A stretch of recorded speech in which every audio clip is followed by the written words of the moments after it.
మనం దీవించబడడానికి ఒక సమయం ఉన్నది. ఖచ్చితంగా దేవుడు మనలను ఆశీర్వదిస్తాడు. ఖచ్చితంగా దేవుడు మనలను ఒక మంచి ఉన్నతమైనటువంటి స్థాయిలో నిలబెడతాడు.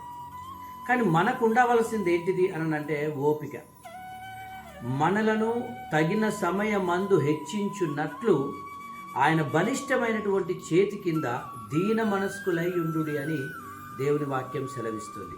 మాకు ఎన్ని రోజులు ఈ బాధలు, మాకు ఎన్ని రోజులు ఈ కష్టాలు, మాకు ఎన్ని రోజులు మా మీద ఈ నిందలు, మా మీద ఎన్ని రోజులు ఈ శ్రమలు అని మనం ఇంకా కృంగిపోతూ ఉన్నాం.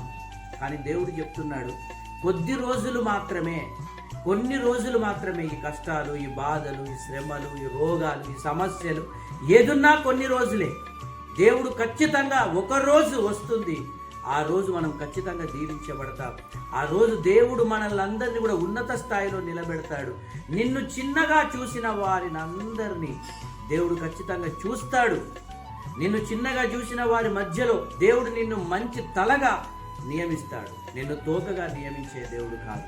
కానీ అప్పటి వరకు మనమందరం ఎలా ఉండాలి అంటే దీన మనస్సుతో, ఓపికతో, సహనముతో దేవుని మీద ఆధారపడి మనం జీవించే వారమై ఉండాలి.